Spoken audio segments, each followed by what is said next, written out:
Welcome back to the Block Stretch Repair YouTube channel. Today we're going to be working on this Deal or No Deal arcade machine. I picked this thing up at auction really cheap, so hopefully we can make a nice little profit. This thing was going extremely cheap at auction, and I couldn't pass it up for the price that it was going for. So hopefully we can make a nice profit and get this thing functional. It was listed as not functional, so let's see what's wrong with it. This goes missing on a lot of these machines because this is a way oversized machine. It is stupidly large for what it is. They could have made this so much smaller.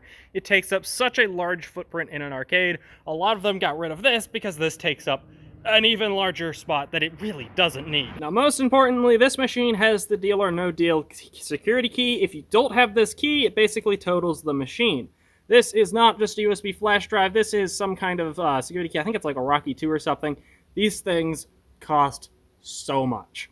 I believe you can still buy them from ICE, but they're a few $100s to a few $1,000s depending on the one that you need. They are genuinely absurd. So don't lose that, and if your machine doesn't have that, you're kind of screwed. Plugging it in, I do get the lights in the floor there and the marquee, but that is it. Nothing else turns on. So it turns out our monitor is not turning on. Now what's weird is the one that's in my cabinet is actually a 24-volt monitor.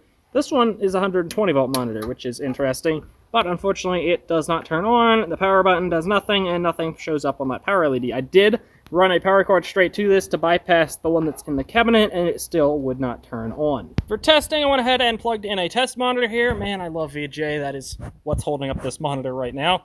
Let's power this on. For some reason, the motherboard's not auto-turning on. Let's hope the CMOS battery died and it just turned off the auto power on setting. Pressing the power button on the computer, and it does appear to be turning on. That's what we want to see. Unfortunately, this machine is in a little bit worse condition than mine. As you can see, this plexiglass side panel is a little bit broken. That sucks. Doesn't affect the gameplay any, though. We're also missing our piece of chrome T-trim that's supposed to go across the front here. I think this wood is broken, so we might either have to replace that board or glue it back together. Fortunately, for some reason, it's not fully booting up. Why does this not open when I unscrew the side panel screws? That's annoying. But for some reason, it's not booting. So we need to figure out why that's happening. Also, why are our speaker wires just sitting here twisted together? I feel like they should not be doing that. My God, what is wrong with this cabinet? Okay, I've been sitting here for ages, and it is stuck on this loading screen. It is refusing to load any further. I don't know if this is going to be a hard drive issue. I tried reseating the RAM, that didn't change anything. So we're either going to have a I/O board issue with something with the I/O, or we have like a hard drive issue or something similar in that sense. I think we're going to start here with the hard drive, actually. Let's see if we can figure out how to get this out. Do I have to remove the power supply to get this hard drive out? Seriously? Seeing the way this front comes off, so I'm starting to think I do. That's really annoying. Nope, I lied. That's actually really convenient. I was able to just pull this off, and you just unscrew these hard drive cages and pull them out. That's actually awesome. And the backup failed. It failed to read sectors, which means we have a bad hard drive. That's actually pretty good. Went ahead and pulled the other one out of my other Deal or No Deal machine because I don't actually have a backup of it, which is stupid. I need to make a backup of this right now. And there we go. I went ahead and made a copy on this compact flash to IDE adapter with the compact flash, obviously.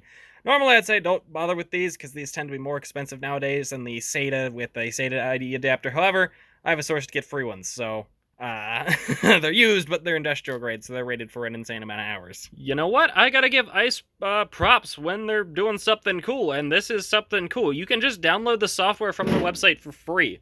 You don't have to do what I did and copy the software from your other Deal or No Deal machines. They give the software for free that you can burn to a DVD to then install on the computer, which makes sense why it has a DVD player.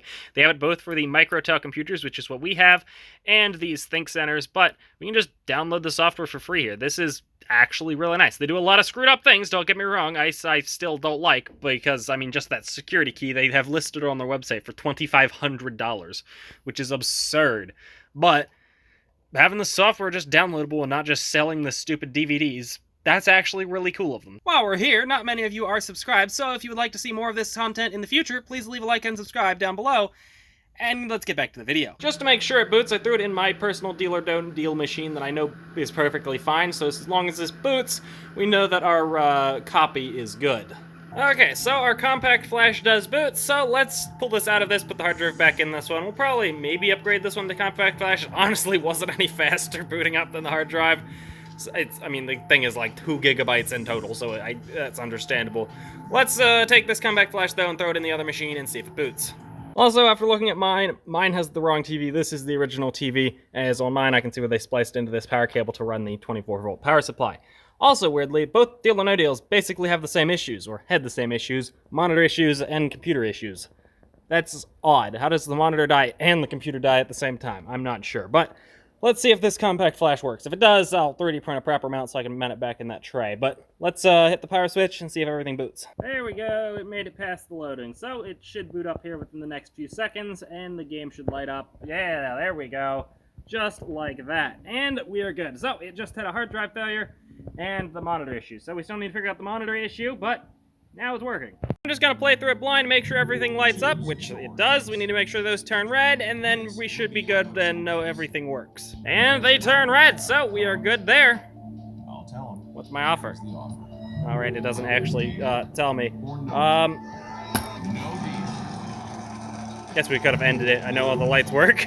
I kept hearing awes, so I decided to come check the monitor. How in the world did I possibly do that bad? And the seizure lights also work, so we're good. To be fair, I did pretty good, because I dealed on 10.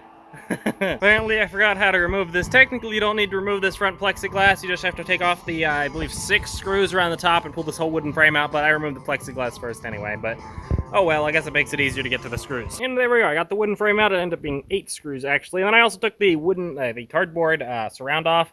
It was coming untaped in a few spots, so I figured it'd be easy. It was not, but it survived.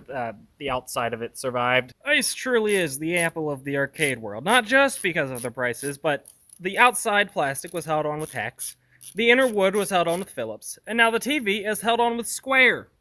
They just keep changing bits. Who even uses square anymore? We'll also have to figure out why these speakers are so loose. They should not be that loose inside of there. And it is out. I don't know why, but that is the heaviest 32-inch TV I have ever lifted. Weirdly, this monitor has your DVI and VGA you'd expect, but then it also has 2 composite and an S video. I'm not sure why you'd need 2 composites, but okay. Now, the unfortunate part is this is a CCFL tube monitor, so I don't even know if it's worth trying to repair it, because those tubes could be very dim at this point, and if that's the case, I'd throw it out and buy a new one.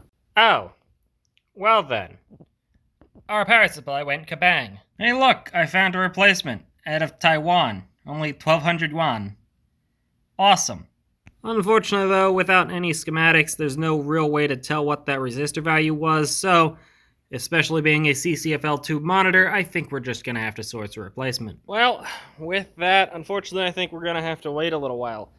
Now, I'm gonna do something probably somewhat controversial. I'm not going to be putting in another commercial grade LCD. At this point, commercial grade LCDs are basically what you would have paid for a flat screen TV in like 2005. The prices for them are insane. To get a proper 32-inch commercial grade TV, it probably would be between $400 to $600, and that's honestly probably around what this machine is worth. I would like to get a little bit more than that out of it, but we'll see. I'll probably have to search around until I can find a consumer grade 32-inch TV that when I take it out of the shell, the frame has the same proper mounting stuff that I can mount it up, but you'd be surprised, a lot of those consumer-grade TVs have very similar insides to just a commercial-grade TV. The only real difference is that the commercial ones are, for one, rated for the higher temperatures of commercial grade. They're rated probably usually for like 85 or 95 degrees Celsius, and also running down at a lower temperature as well. But for this, that shouldn't matter. There's plenty of venting. It's not going to get hot, so that's not a big deal. And they usually are a little bit brighter, but at this point, LCDs are just so bright. The absolute hardest part about finding a TV that will work is having one with auto power on. A lot of consumer TVs do not have an auto power on setting. Some of them you can get away with just bridging the power on button, and then it will just auto turn on. So it's going to be a fun balance to find one that I can mount up that also has an auto power on feature that I can enable or modify to have. So, we'll see. I have a feeling I'm going to be sitting on this for a little while before I actually manage to find one of those TVs, which is gonna suck. But, I guess we're gonna have to hang on to this thing. The thing is massive, though. It's so annoying. It takes up so much space. We're also gonna have to go through whenever we get our TV and properly rewire these speakers. They put these wire nuts on them. Don't use wire nuts on anything, honestly.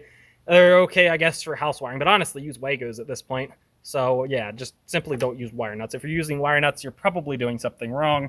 And if you're not doing it wrong, well, do it better. I don't actually know if I mentioned how much I paid for this thing yet. I actually got this at auction for $50. So, honestly, there wasn't really much that could go wrong here. I could sell the speakers out of it for more than that. Those are nice Polk speakers. And I could take this bar stool and put it on a base and sell that nice bar stool. That's a fairly nice bar stool. I'd probably get $50 for that on its own. So, yeah, there was pretty much no way to lose money on this. It would have really sucked if I didn't have that security dongle in the back. But, as you can see, we're looking pretty damn awesome. We just need to get that TV, which will probably eat a couple $100, but we should be still sitting in this for a good bit of profit. Hold up. I was just looking at this back door, and it doesn't have any fans. Mine has a fan on each one of these topper things to blow the hot air out that are very much factory fans. So either mine is a newer cabinet, or somebody modified it and added those in and looked really clean, because I'm pretty sure they're factory. Or this is an early model where they didn't realize they needed to add fans, and it probably builds up a lot of heat in there. So we're going to add fans. I actually modified mine to use 2 Noctua fans because it had 220-volt fans on them, and they're so loud. A simple Noctua fan on 12 volts is the best upgrade you can do on a cabinet with a super loud AC fan. But if you would like to see more, please leave a like and subscribe. We need to finish up this machine, get it out of here. We also need to finish the Studebaker that's taking up all of its parts in the floor space here. I'll see you next time.